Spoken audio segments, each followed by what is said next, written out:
talk, I was thinking a little bit about what I wanted to preach, and I know Matthew is kind of on a series of values, so I'm going to try to add to that. It's going to be a little bit about discipleship, and hopefully you'll find something useful from it. I want to take you to Acts chapter 2, verses 42 to 47. Acts chapter 2, verses 42 to 47. They devoted themselves to the apostles' teaching and fellowship, to the breaking of bread and the prayers.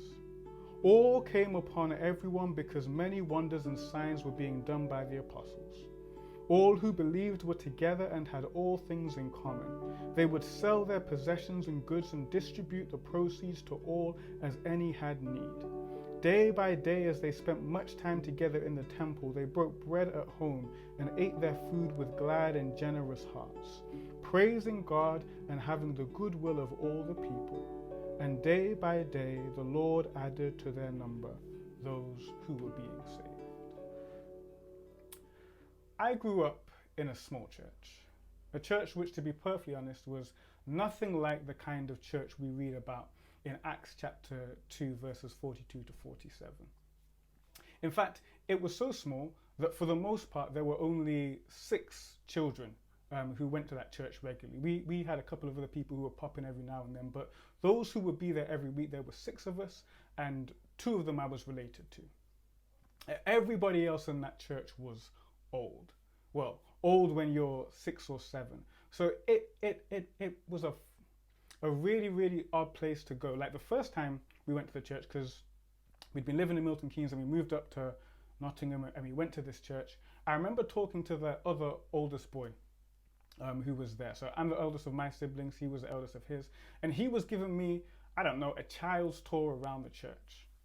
And as we kind of went into the back, we came to this like chest freezer, one of those old big chest freezers, and he started to like tell me this story of how there's some time when they were playing hide and seek, and someone had them hid in the chest freezer and nobody had found them and they died in the chest freezer. And like when that's the first time you come to a church, it was shocking. And I believed him for like a good 4 or 5 years that somebody had actually been in this chest freezer, died, and yeah, it wasn't until a long time afterwards that I realized he had been pulling my leg. But there were other things about this small church. Like at this small church, prayers were a time when you could express yourself freely. You know those prayers which we have in services, sometimes just before the sermon, where someone will be there and they'll talk to God about everything that's going on. And at this church, at my home church, they talk to God about everything. They express themselves freely in their prayers, and you could express yourself freely, because I would be there on my knees. And from about the ages of 5 till probably 17 or 18, you are on your knees for so long that you're trying to listen to the prayer. And then you find yourself fighting sleep. And then you lose that battle. And you end up falling asleep. And the only time you recognize when the prayer is finished is when people start singing "Hear Our Prayer, O Lord," or some kind of song to acknowledge to everybody that it's all over. Or if one of your siblings nudges you to tell you to wake up. There were other things with this church as well. The sermons at this church were exciting. And they weren't exciting because the preaching was exciting. In fact, the preaching was pretty boring. But what was exciting about it was we had these 2 old Caribbean guys in the church who felt it was their duty that if they disagreed with something that the preacher was saying or preaching, to tell them. Not after the service when you're shaking hands, but there in the sermon, they would stand up and they would begin to say, no. And those sermons were like so interesting because 1, they would wake me from my sleep if I was sleeping, because all of a sudden something's happening. And 2, it was interesting to like see how these preachers began to handle someone shouting back at them and heckling them and them arguing. And these guys weren't guys who would just do it for like a few seconds. They would have big time conversations, and they would pontificate and give speeches in the middle of other people's sermons. And that's what made this church interesting. In fact, at this church, at my home church, to be perfectly honest, if we baptized 4 people in an entire year, it was an amazing year. In fact, that would have probably been an unforgettable year. This was the kind of church where if there was a visitor there, you clearly knew who they were because you knew everybody. And visitors seemed to come so rarely. In fact, the person who was most likely to be the visitor was going to be the preacher. I guess the saddest thing, though, about my church experience at this church was that it wasn't until I left the church, or left this church and went to another one when I was 16 or 17, that I ever experienced that kind of worship experience where you feel like you're in the presence of God, where everything is just on point in the service and you come out feeling elated. Like, I was probably 17 visiting another church and I'm like, oh my days, this is like, I didn't even know that church or worship could feel like this. So when we come to Acts 2, 42 to 47, this church is almost a perfect church. The church that everybody wants to be a part of. In fact, when I was growing up, I didn't even know that church could be described like this or be like this. In fact, I didn't really, for whatever reason, come across Acts 2, 42 to 47 until I went to Newbold. And then this text just seemed to stick in my mind. This church seems to be the church which I'm striving to be a part of. Because when you read about it, it sounds amazing. It sounds, if I'm being honest, like no church I've seen. I mean, some might get pretty close, but everything they were doing sounds amazing. It's the kind of place where, first off, if you look at verse 43, you have the apostles there and they're just doing miracles. People are in awe of what's going on in this church because you have people talking about Jesus and it's like they can back up their words. They're healing people, restoring limbs, taking away physical illnesses, maybe even raising the dead. That like stuff is going on in this church and everybody is in awe. And not only is that happening, but then you've got in verse 44 that it's a church and a community which shared everything. Like it says that all the believers had everything in common. That there was nobody who was needy in this church because people would sell their possessions and then provide for people. You were in a society and in a community where everybody was looked after. And they looked after each other because they spent time together. They would go to the temple, praying, studying, and they would be together every single day. In the temple and at their homes. And then on top of that, when you get to the end of verse 46, they're sharing meals too. And it's not just that they're sharing food grudgingly. This isn't the kind of place where you know you've got some special stuff you're hiding because you want to eat it after everybody's left. This is the kind of place where everybody is sharing, it says, with glad and generous hearts. The kind of church where if you went to someone's house on any day of the week, you knew you were going to get a good meal. You knew it was going to be one of the best meals you had that week. In fact, it would be the best meal you had that day because they were willing to share and to give to each other. And then if people came to your house the next day, you would give them the best you had to. And then on top of that, verse 47 says that everybody liked them. They were constantly praising God, and God was adding to their number daily. Daily. Every single day, there'd be people who they didn't recognize, who weren't here the day before, who had just come along and joined in this community because this community was so amazing, and they got used to it. They got used to the fact that, you know what, in 2 days we're going to have people who we don't even know are part of it now. Maybe next week we're going to have some people who claim to hate Jesus. That's how amazing that this community was.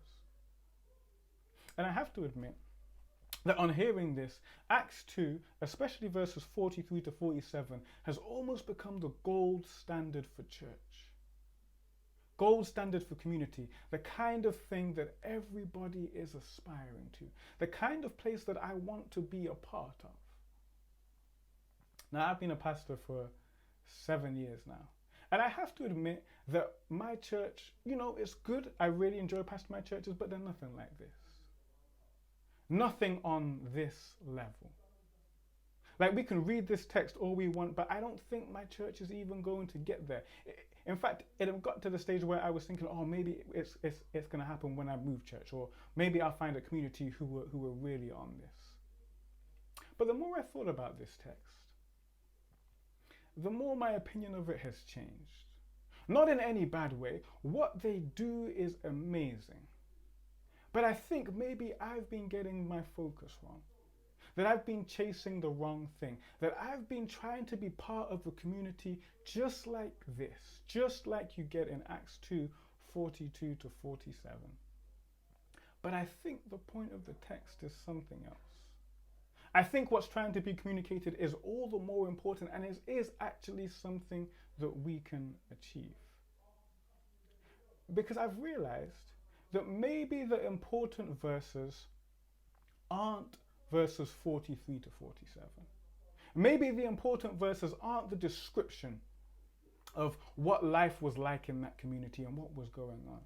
Maybe the most important verse in this passage is Acts chapter 2 and verses 42. Let me read it to you again. It says this: "They devoted themselves to the apostles' teaching and fellowship, to the breaking of bread and the prayers." They devoted themselves to the apostles' teaching and fellowship, to the breaking of bread and the prayers.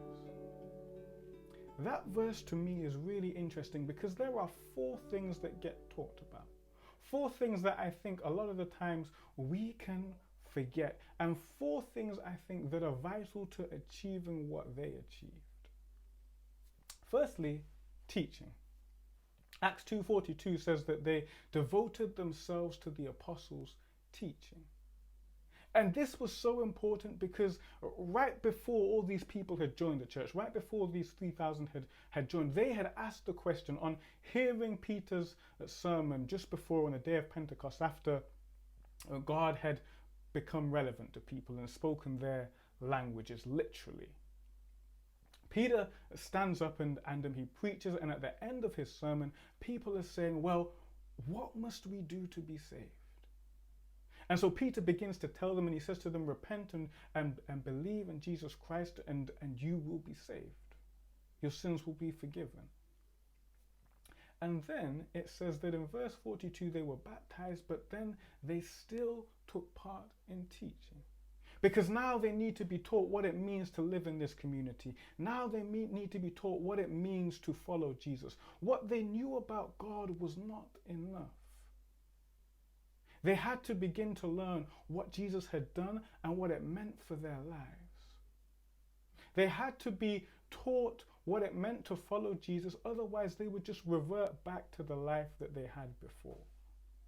And maybe gather together once a week to talk about how God had impacted their lives or what he had done. Teaching was vital to them becoming the Christians that they could be.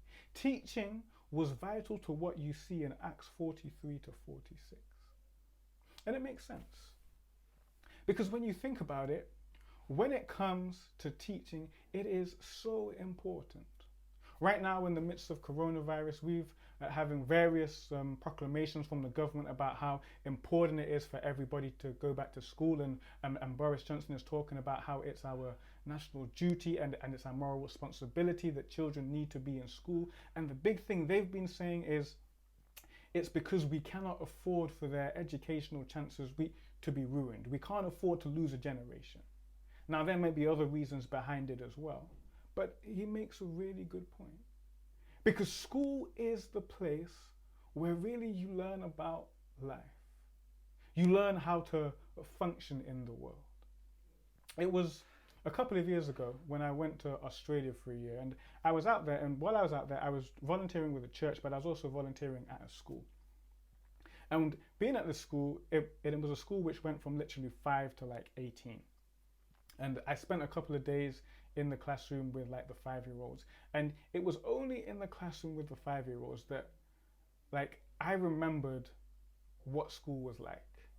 And how when you're 5 and you go to school and you think it's amazing, that most of the time the teachers spend it tricking you, trying to do stuff which you wouldn't do if you were older or realize what they were doing. So we'd be in class and the teachers would be like, okay, so they might, have drawn a picture or done some coloring in or used the craft stuff. And then the teacher would be like, okay, let's play a game.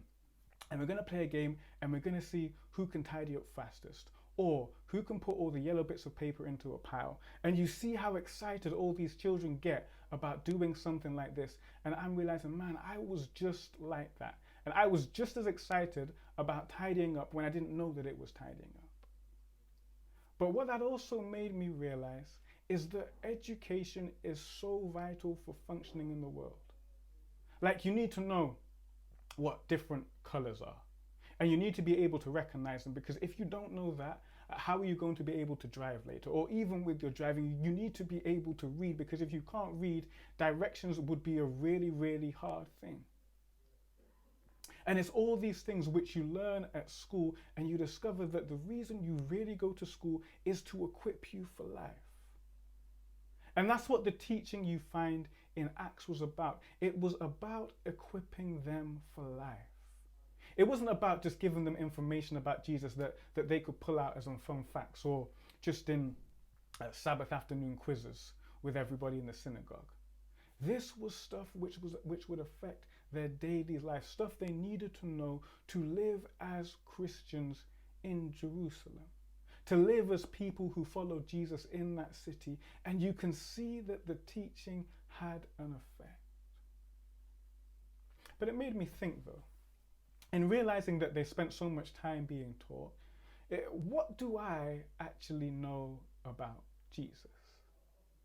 What do I really know about Jesus? What have I been taught about Jesus? How does my knowledge of Jesus actually affect the way that I live? Or is it mainly knowledge I have just for random facts or to impress people about how much I know about the Bible? Because that's not what the teaching is there for. It's there because it is meant to help you live life. They taught these people, they listened to the apostles' teachings because they were now living a new life, and they had to know what it looked like every day to follow Jesus. But it wasn't only teaching. They also talked about fellowship and being together. So it says that they devoted themselves to the apostles' teaching and to fellowship. And it's really, really interesting because fellowship, I'll talk for my churches. Generally, the most we talk about fellowship is when we talk about fellowship lunches. Like, that's when we'd have fellowship. That's when we get together. That's when we'd speak to people and find out how their weeks have been. Because to be perfectly honest, unless you're really close to somebody at church, you're not generally going to speak to them during the week. But for here and for this community, it was different. They had proper fellowship. In fact, it was actually really sad. I remember being at a prayer meeting with my churches, and we were I don't know what we were talking about, but somebody made the comment, and I want to quote them word for word because it hurt me as the pastor, but I think it's true. This person said, just on the offhand, we were talking about something, I can't remember what, but they said, we don't spend time together as a church. And I get more comfort from people outside of the church, than in here. Now, when I heard that at my church, I was sad, but it's true. We don't spend that much time together. And the truth of the matter is, there are probably people for you off this conversation who aren't part of this church, who you are closer to, who you would go to if you had a serious issue or something was going on. And if that's not the case, and it's the people inside this church, I say praise the Lord, because you're on the way to Acts 2:42 to 47. But fellowship isn't as big a thing as it should be for us. That would never have been a problem for this Acts community. Nobody was saying, you know what, there are people that I'm closer to outside. Because the people in this community I'm sharing everything with. If I have a need, they are there. I'm there with them at the temple. I'm there greeting these new people who are coming in. We are a community together, and we're doing life together. And it made me think, really, how do I contribute to the fellowship? How much effort do I actually put into fellowshipping with people who belong to my church? And to be perfectly honest, and I'll just speak for me again, sometimes it's not a lot. Sometimes it's not a lot. Sometimes, if I'm being really, really honest, I'm glad when I don't have to spend time with some of them. In fact, some of them annoy me. Now, I know you've got a better pastor than I am, so none of you annoy him. I can just say that clearly. But it's what happens. It's what happens in communities that we don't always get along. But in Acts 2:42 to 47, you see this community where they got on so well, where they fellowship together. And not only did they fellowship, but it goes on to talk about the breaking of bread. Now, that may be a reference to communion and the fact that they share communion together, but more likely, it's probably a reference to the fact that they just broke bread. They had meals together. And again, it got me thinking, and maybe just a rhetorical question for you to think about. Why do people go out to eat on dates? Why is it that if you're thinking of getting to know somebody and you want to get to know them better or to spend time with them, that even if you do something else, you'll probably end up eating? Obviously, yes, because you're hungry, but eating with somebody is a really intimate thing. It's really kind of personal because, well, it's personal for me because I love food, but then you like have this other thing there which is present, and eating and sharing that with somebody is something that just brings you closer together. In fact, when you think about it, you can go out on a date, the food be terrible, and the date still be good. And that's not because the food is the focus, but it's because what food happens to do is just bring people together. It suggests a closeness. It almost suggests a vulnerability because you got to be there, and obviously you're going to be on your P's and Q's on the first few dates, but you can't help it if you spill a little sauce in your beard or if something drops. Like, there is a vulnerability to eating. But not only is there a vulnerability to eating, it's intimate. It's really intimate to the point that I could ask you now and you could name me some people who you wouldn't share a meal with.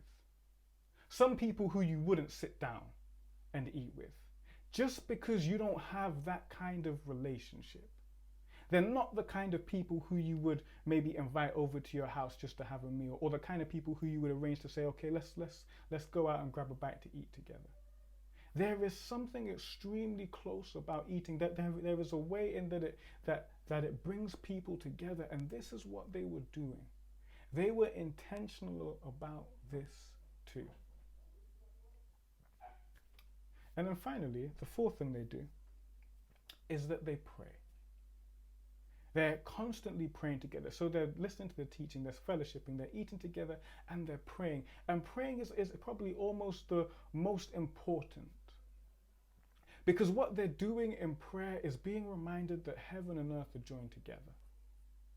That God has something amazing that He is doing, that He is calling them to be a part of. That their fellowship isn't just with each other, but it's also with God. And that He is involved in what is going on in their lives and in their community. And He wants to know all about it and to be a part of it. And when I think about church today, as much as I have admired this church in Acts 2, I have to admit that if we're lucky, we do the teaching part of it. The fellowship, the breaking of bread, and the prayers together aren't something which happen a lot. They may happen more in some churches than others, but they're not things that we are focused on. And although all four of those things are important, there is one thing in this passage which is even more important, and it's there in the first three words of verse 42. It says that they devoted themselves. It wasn't that they decided that they were going to add teaching, fellowship, breaking of bread, and prayers just to, their social life and something they would do on an ad hoc basis.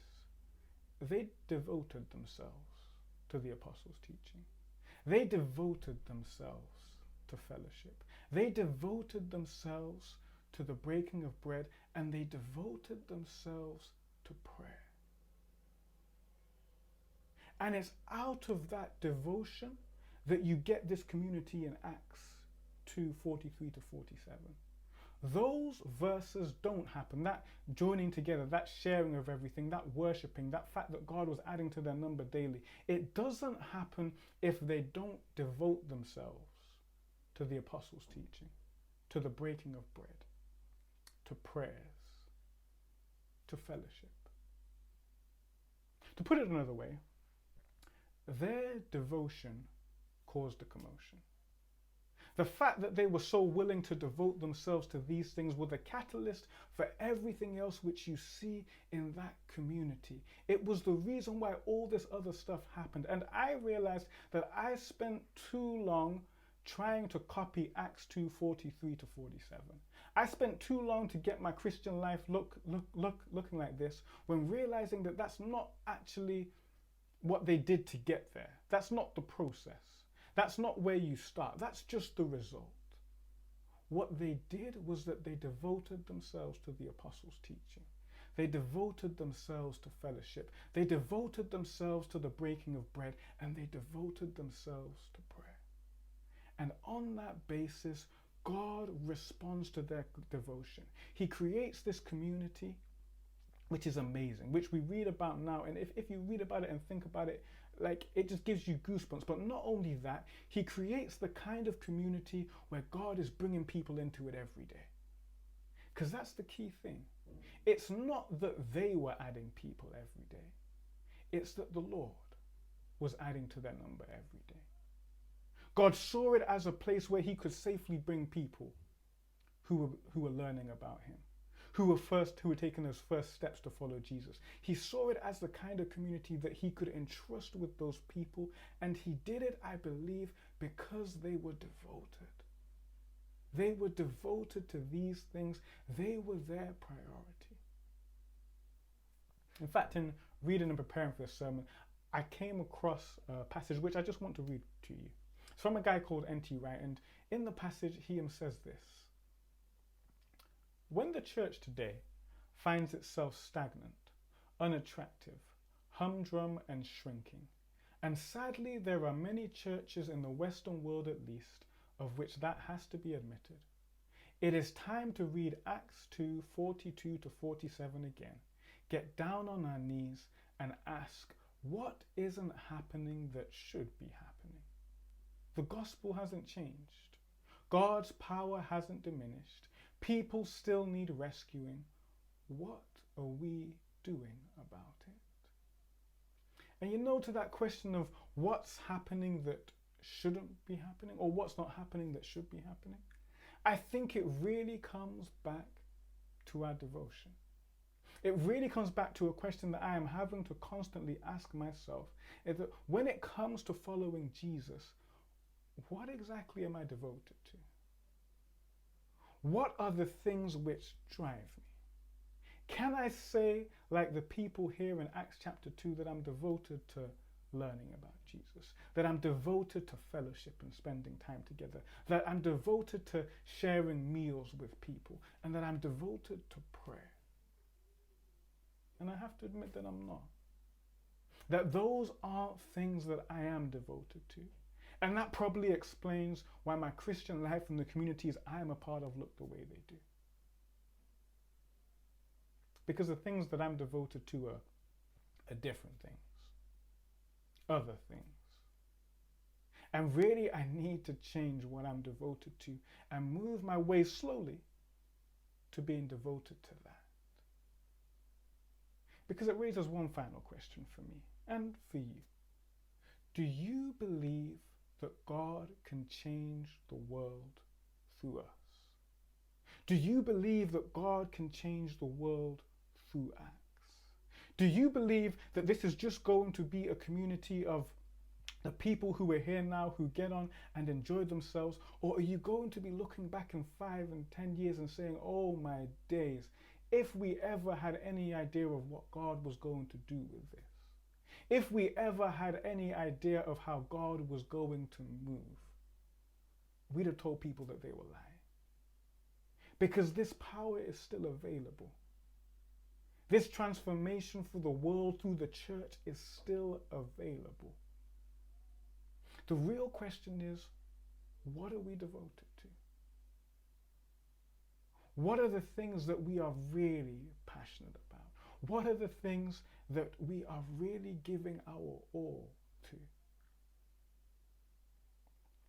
And you know what one of the biggest problems is that when it comes to hearing a message like this, I know there are various questions going on in people's minds, and at various places during this sermon, you have said to yourself, well, I get it for them, but it's not possible for me. Like, there's too much going on in life. You know, I've got the children to look after, and then I've got to work. And you know what? These people weren't living in London, and living in London is a different kettle of fish, and I've got to make sure that I'm surviving. And you know, sometimes after a hard day's work, I just need some downtime. Like, I'm not an extrovert. I need some time just by myself to like chill, and it just sounds almost painful to get that involved. And I guess I'd ask the question again. What are you devoted to? Maybe in those thoughts you've been having, you've actually shown what you're devoted to. Shown the things which are priorities for you.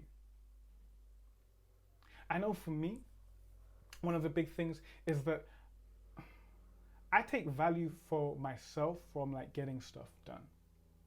So if I have a day where I've got like a lot of tasks and I manage to get all through, and I managed to get through all of them, it feels like it's been a good day. If I have the same day where I've got all these tasks, I don't manage to like get through all of them, but I have 3 or 4 really good and really important conversations, and you know, I'm having great conversations with people and things are going well. To be perfectly honest, at the end of the day, I'll come back and feel like I've wasted it. Because I recognize for myself, I have to learn that people matter more than things. Like, that's one thing which I recognize I'm devoted to. I'm devoted to this sense of achievement and an accomplishment, and like having things finished and being able to say, oh, I've done this, this, and this. I worry too much about the future and survival, and if I don't get this done or if I don't get that done, everything's going to fall apart. In fact, I guess the real problem is I rely too much on myself. And I have to learn to be devoted to Jesus, to recognize that the most important thing I can do for my own life is firstly just to focus on his teachings, to devote myself to learning what it means to live in this world like Jesus above anything else. And then I need to make an effort with people, that they can't be an afterthought, that they can't be the thing I go to after I've done everything else and I feel like I've had a great day. I mean, I'm already devoted to food, but I need to devote myself to eating and sharing and spending time with people and seeing that as valuable. And then prayer. Prayer is a tough one for me because I'm going to admit, even though I'm a pastor, a lot of the time it's boring. And it feels like nothing is happening. And it feels like to me that I could be doing better things with my time than talking to God about stuff. Because I'm not always sure what difference it makes. But it makes a difference. It makes a massive difference.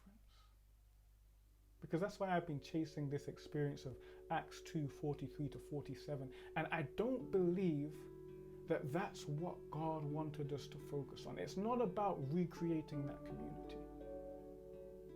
But it's about recreating people who have that kind of devotion and then being amazed at what God can do with us. Their devotion caused a commotion. Will you allow your devotion